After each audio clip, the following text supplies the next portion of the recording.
Não existe país democrático, não existe liberdade sem um judiciário forte e respeitado.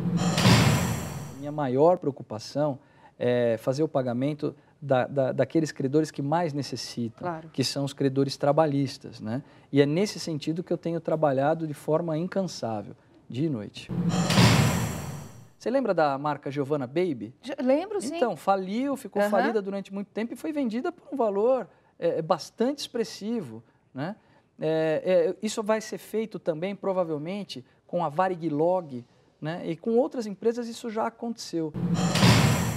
Essa avaliação mostrou que, não obstante a empresa esteja falida já há algum tempo, essa marca não ficou contaminada pela falência. Todo mundo lembra da VASP e tem a VASP em boa memória. Né? Então, a minha esperança é conseguir vender as marcas VASP e Vaspex para empresários que tenham interesse em iniciar ou ampliar, né, as suas atividades no mercado aéreo brasileiro. Nosso convidado de hoje no cartão de visita é o juiz titular da primeira vara de falências e recuperações judiciais de São Paulo, Daniel Cárnio Costa. Formado em Direito pela Universidade de São Paulo, doutorando pela PUC e mestrando em Direito comparado pela Stanford University dos Estados Unidos, Daniel é um jovem juiz com um currículo brilhante e uma carreira com casos importantes, como a falência da VASP, uma das maiores empresas aéreas que já existiu no Brasil. Nascido em São Paulo, mas criado em Ribeirão Preto, nosso convidado é um juiz incansável, que não para de estudar, escrever livros e que corre literalmente para aliviar o estresse. Prestes a embarcar para a realização do mestrado em Stanford, queremos saber do juiz Daniel Cárnio Costa como ele avalia as empresas aéreas brasileiras e o que realmente pode ter provocado a falência da VASP.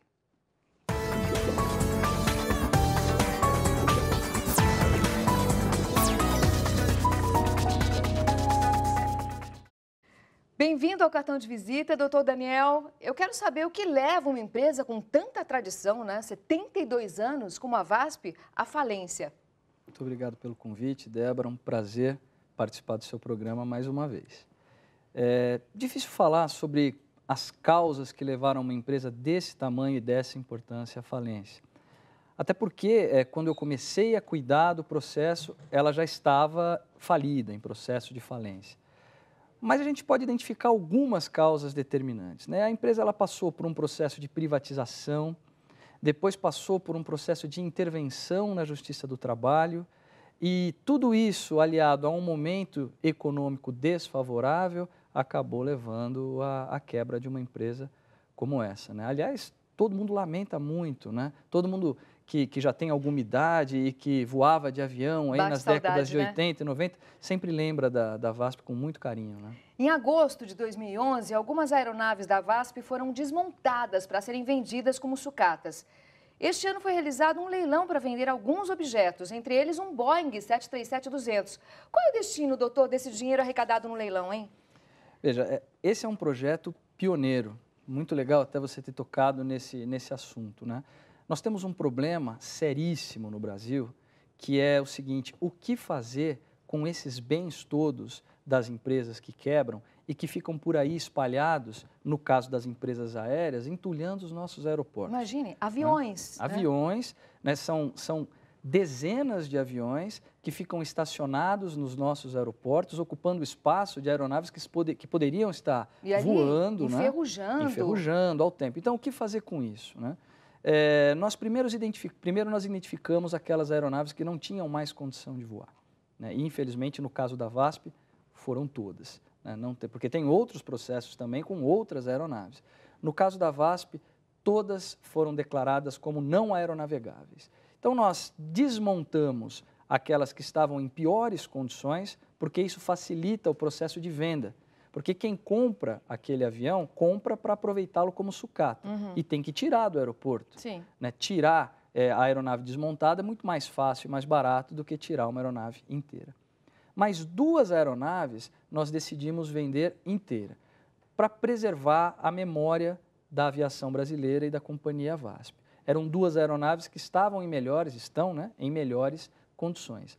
Uma delas foi vendida recentemente. Um empresário de Araraquara, no interior de São Paulo, comprou essa aeronave e vai colocá-la, segundo informações dele mesmo, num buffet infantil naquela cidade. Então, quer dizer, aquele avião, né, enorme, vai virar brinquedo de criança. E vocês estão convictos que essas pessoas que adquiriram essas aeronaves vão mantê-las em perfeito estado? Veja, nós não podemos garantir, mas nesse caso me parece que sim, pois a intenção dele foi justamente essa, e pagou caro, né, por isso. Aqueles que tinham a intenção de comprar a aeronave para reciclagem de material, preferiram comprar aquelas que já estavam desmontadas. Curiosidade, doutor Daniel, quanto essa aeronave? Essa aeronave foi saiu por quanto? R$133 mil. Puxa vida, hein? 133 mil. E se você comparar com uma aeronave nova, né? Ah, não. Quantos milhões? Exatamente. Que essa não voa mais, né? Claro. Quanto é que falta para sanar a dívida da VASP? Olha, falta muito? É muito dinheiro, né? O passivo da VASP é de aproximadamente 5 bilhões, né? Embora ela tenha bastante patrimônio, a gente não vai conseguir, provavelmente, o dinheiro suficiente para pagar integralmente todas as dívidas. Mas o meu compromisso e a minha maior preocupação é fazer o pagamento daqueles credores que mais necessitam, claro, que são os credores trabalhistas, né? E é nesse sentido que eu tenho trabalhado de forma incansável, dia e noite. É verdade que o Fundo de Pensão Aeros foi um dos motivadores para o não pagamento de alguns funcionários da VASP, doutor Daniel? De certa forma, sim. Na medida em que a Aeros entrou com um pedido judicial de restituição de alguns valores e esse pedido acabou travando a decisão de pagamento dos demais credores. Uma das primeiras coisas que eu fiz quando assumi esse processo foi desvincular um pedido do outro, né? Acabei julgando improcedente o pedido da Aeros e determinei imediatamente o pagamento dos credores trabalhistas, que estavam já há 2, quase 3 anos esperando receber. O senhor decretou a alienação da marca VASP e da marca Vaspex. O que significa isso na prática? Veja, uma companhia, uma empresa, ela tem como patrimônio não só aquilo que a gente consegue pegar, né, o dinheiro, os imóveis, os automóveis, as aeronaves, mas ela tem também como patrimônio alguns valores que são intangíveis, como a marca, né? A marca VASP é uma marca que tem muito valor, a marca Vaspex também. Eu determinei que fosse feita uma avaliação para saber como é que estava essa questão das marcas da VASP. E eu tive uma surpresa na medida em que essa avaliação mostrou que, não obstante a empresa esteja falida já há algum tempo, essa marca não ficou contaminada pela falência. Todo mundo lembra da VASP e tem a VASP em boa memória, né? Então, a minha esperança é conseguir vender as marcas VASP e Vaspex para empresários que tenham interesse em iniciar ou ampliar, né, as suas atividades no mercado aéreo brasileiro. Quem é que teria interesse em comprar uma marca falida como essa? Tudo bem, tem aquela lembrança boa da época, mas quem teria interesse, por exemplo? Vamos aguardar. Provavelmente algum empresário estrangeiro que tem interesse em iniciar suas atividades no Brasil. Imagina só, você já inicia com a companhia VASP, que não obstante faliu. Imagine o que isso vem de capital para a empresa, o que isso traz de capital para a empresa, mas de foi propaganda. Batizada também com falência, que é pesado, não é? Mas assim, o que me surpreendeu, e era isso que eu dizia, é que a pesquisa mostrou que não, que todo mundo lamenta muito. E nós já tivemos outros casos de êxito. Você lembra da marca Giovanna Baby? Lembro, sim. Então, faliu, ficou falida durante muito tempo e foi vendida por um valor bastante expressivo, né? Isso vai ser feito também, provavelmente, com a Varig Log, né? E com outras empresas isso já aconteceu. Então, é possível sim, a gente tem bastante esperança e é um valor relevante, vai ajudar bastante. O senhor escreveu o livro Danos Individuais e Ações Coletivas. Por que é que tem aumentado o número de ações coletivas no Brasil, doutor Daniel? Débora, o processo coletivo é o processo do futuro. Aliás, é o processo da nossa sociedade atual. Porque, veja, a gente vive numa sociedade de massas. As relações não são mais de um com o outro, de um contra um. Imagine uma empresa que fabrique cadeiras, né? Se um lote de cadeiras sai com defeito, são milhares de cadeiras que vão ser distribuídas por todo o Brasil e serão milhares de pessoas que vão se sentar naquela cadeira e vão cair. Mas, na prática, essas ações coletivas funcionam? Dão um resultado? Ainda não é da nossa cultura, mas se bem utilizadas, dão resultado. E rápido? Rápido, mais rápido do que processos individuais. Porque você imagina, nesse exemplo que eu dei das cadeiras, você comprou uma cadeira, se sentou e ela quebrou. O dano que você sofreu, às vezes, é tão pequeno que não compensa você entrar com uma ação. Né? Mas se você somar o dano de todo mundo, com aquelas cadeiras... Vejam só, Sim. a empresa acaba ficando sem qualquer tipo de punição. Né? Então, veja, a ação coletiva, ela aumenta o acesso da população ao judiciário. Porque uma entidade, uma associação dos consumidores ou o próprio Ministério Público pode entrar com uma ação pedindo a indenização para todas as vítimas do evento. Então, um único processo acaba resolvendo o problema de milhares de pessoas. Agora, você, pessoalmente, acredita no judiciário ágil aqui no Brasil? Olha, eu luto muito por isso, né? Aliás, todos os meus estudos acadêmicos são voltados para a efetividade na aplicação do direito. Porque, veja, não faz o menor sentido, Débora. Imagine, você não pode realizar o seu direito por sua própria força. O Estado te impede de fazer isso. Se alguém te deve algum dinheiro, você não pode pegar no bolso dessa pessoa o dinheiro. Você é obrigado a pedir ao judiciário para que o judiciário faça isso. Então, o judiciário tem que ter elementos que possam fazer isso de maneira rápida e de maneira eficaz. Não faz sentido que não seja assim. Por isso que eu sustento que o juiz, na condução do processo, deve ter uma conduta bastante proativa, né? Deve ser um juiz bastante preocupado e comprometido com o resultado prático do processo. Voltando a falar um pouquinho de empresa, por que é tão difícil aqui no Brasil abrir e fechar uma empresa? Pois é, essa é uma das principais reclamações do empresário brasileiro, né? Essa burocracia, né? É cultural, né? É da nossa cultura querer fazer esse controle, né? Enfim, o Estado quer interferir em tudo e controlar tudo, e isso acaba emperrando a iniciativa privada no exercício da sua função principal, que é da atividade empresarial. Se você pega outros países como os Estados Unidos, não é assim. É muito mais fácil você abrir e muito mais fácil você fechar. Sim. E mais barato, né? Deveria ser, né? Eu acho que a tendência vai ser essa. Aos poucos, a nossa sociedade tem percebido que a atividade empresarial é fundamental para o desenvolvimento da nação. E a tendência é estimular cada vez mais a atividade empresarial.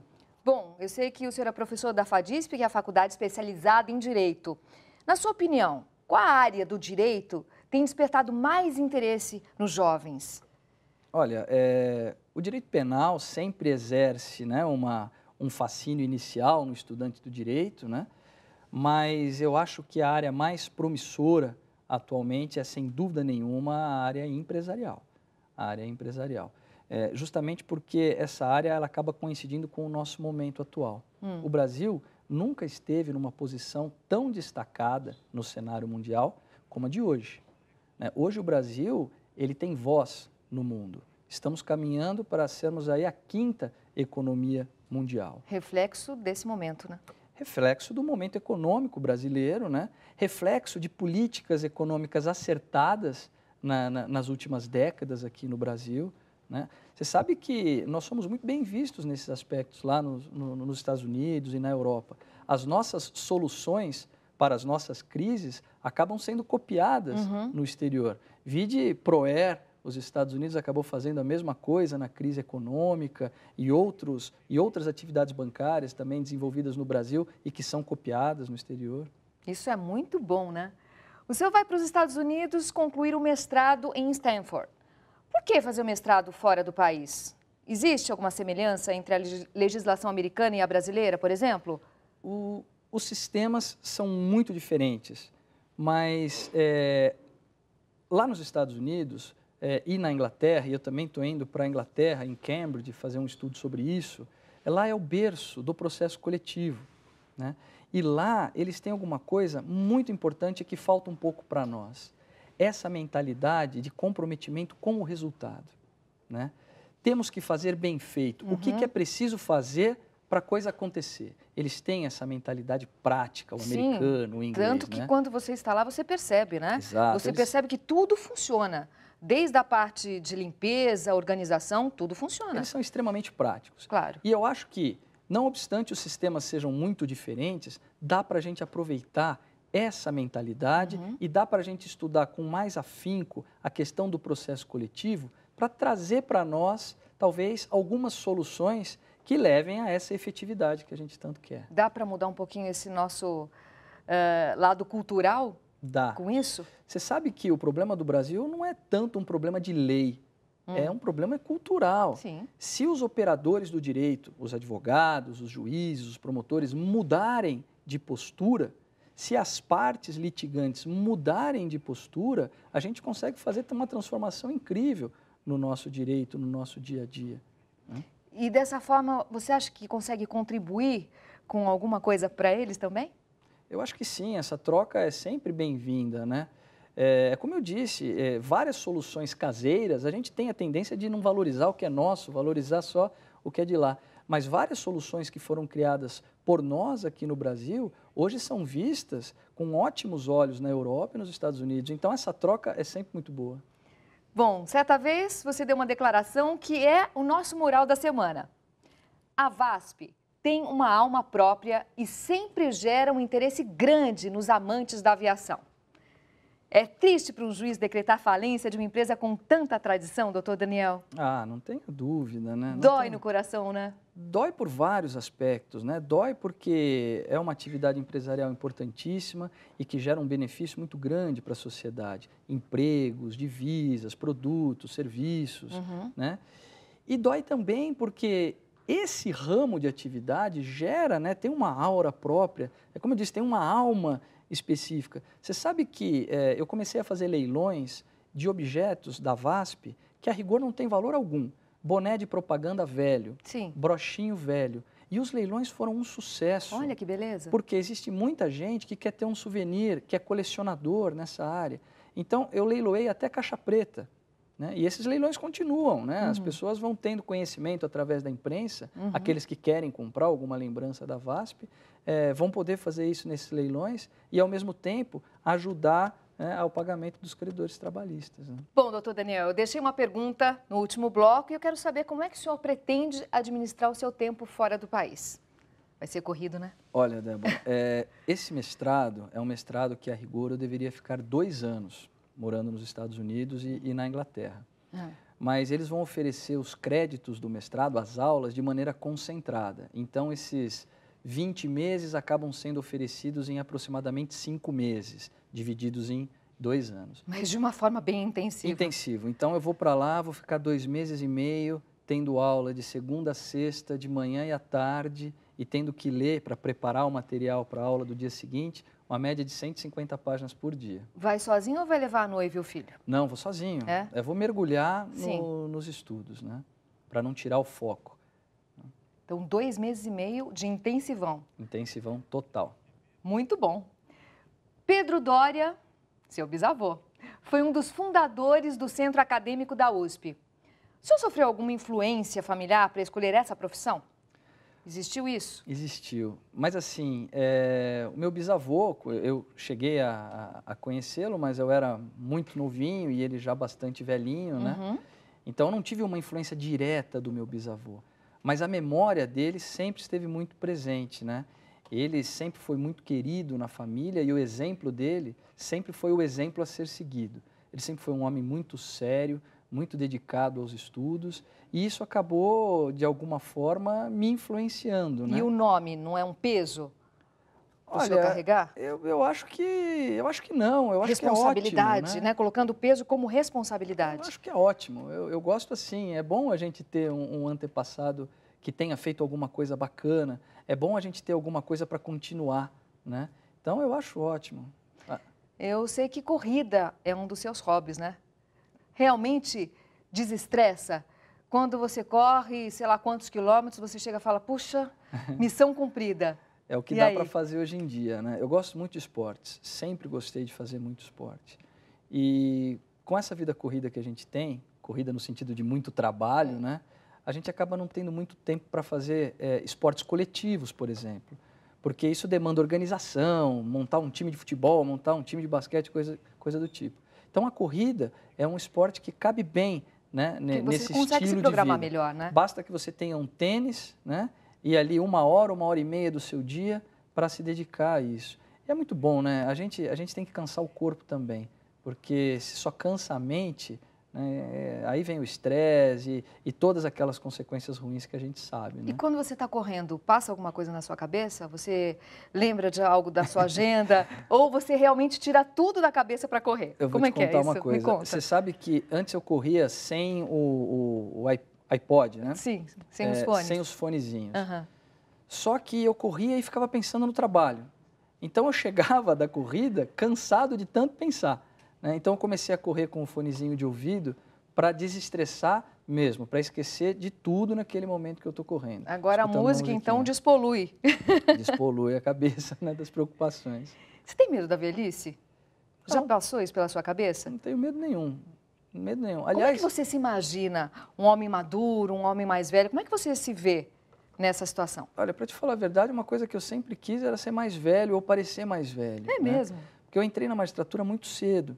Eu entrei na magistratura com 24 anos de idade. E você não se achava respeitado por ter pouca idade? Não muito isso, mas assim, todo mundo que entrava na minha sala para falar comigo a primeira vez, assustava. Falava, nossa, mas tão jovem, tão jovem. Até pouco tempo atrás eu ouvia isso. Então eu queria parecer mais velho enfim, para ter mais cara de juiz, né? Ter, enfim, um respeito maior das pessoas. Mas com o tempo eu comecei a perceber que ficar mais velho significa também ficar mais sábio, significa ficar mais experiente e cada vez melhor, como juiz, como pessoa, como pai, como namorado, como noivo, enfim. Né? Então eu não vejo a velhice como um problema de forma alguma, eu acho ótimo. O que eu quero é envelhecer bem, né? Eu quero aproveitar bem com saúde, a minha vida. Isso é muito importante. Isso. A mídia, fiscalizando como tem feito e colocando luz a fatos obscuros, tem prejudicado a imagem do judiciário no Brasil, doutor Daniel? Essa é uma questão bem delicada, né? Vou colocar aqui a minha opinião pessoal, não falo em nome do tribunal, né? Vou falar aqui a minha opinião. Eu acho que o Poder Judiciário sempre teve muito medo de mostrar para a população que existe algum juiz que andou mal, né? E acabava cobertando essa situação. Só que esses fatos acabaram vindo à tona e acabou ficando pior para o Poder Judiciário, né? Porque é melhor você identificar aqueles maus elementos e puni-los na forma da lei do que tentar esconder da população a existência de alguns poucos maus elementos. O que a mídia tem feito, na minha opinião, e que tem atrapalhado um pouco a imagem do Poder Judiciário? Tem generalizado, né? Por conta de um ou outro caso, né, que se identifica de juiz que não fez a coisa como se esperava que um juiz fizesse, se coloca em xeque a credibilidade de todo o poder. E isso não é assim, Débora. Se você pegar estatisticamente, são 10 mil juízes, né, no Brasil. Você identifica 10, 12, 15 casos, 20 casos, né, de corrupção ou coisa que o valha, né? O que a gente tem que fazer é extirpar do Poder Judiciário essas pessoas que mancham o nome da instituição em prol de um bom nome do Poder Judiciário. Não existe país democrático, não existe liberdade sem um judiciário forte e respeitado. E como é a sua avaliação do atual momento vivido entre os juízes e o Conselho Nacional de Justiça?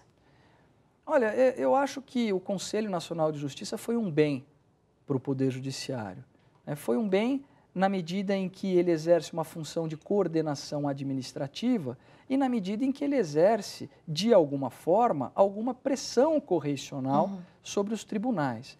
Mas não há necessidade do Conselho Nacional de Justiça para a punição de juízes, né?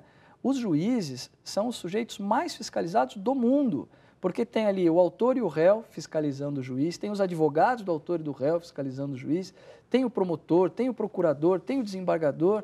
Quer dizer, todo mundo está fiscalizando o juiz. Então, o bem que o CNJ faz não é por isso. O bem é porque ele é um órgão de fiscalização externa, que exerce algum tipo de pressão nesse sentido, e isso é bom, sempre é bem-vindo, e ele é um órgão de coordenação administrativa, e o Poder Judiciário precisa disso.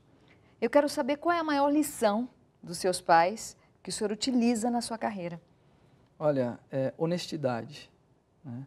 Os meus pais me ensinaram desde pequeno a ser muito correto, a ser muito honesto, né? Isso é uma coisa que eu guardo muito dentro de mim e a escolha da minha profissão foi em função disso, né?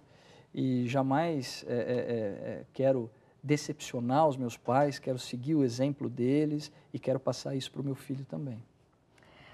Agora eu quero saber para quem o senhor entrega o seu cartão de visita. Tá. Eu vou entregar o meu cartão de visita hoje, Débora, para o meu filho José Vitor. Por um motivo muito especial. Quero dar de presente para ele esse cartão. Jovem, estudioso e competente. Nosso convidado é um juiz extremamente preocupado com o cumprimento das leis e com uma agilidade maior nos processos. Um homem que deixará saudades no tempo em que estiver fora do país. Após decretar a falência de uma das maiores empresas aéreas que já existiu no país, ele parte agora para um mestrado nos Estados Unidos, em que pretende aprender a forma como aquela nação lida com as falências das grandes empresas. Um pai incansável, um homem extremamente dedicado à profissão e, acima de tudo, um ser humano sempre preocupado com a própria evolução. É para o primeiro juiz da Vara de Falências e Recuperações Judiciais, Daniel Cárnio Costa, que eu entrego o meu cartão de visita de hoje. Record News, jornalismo 24 horas de plantão.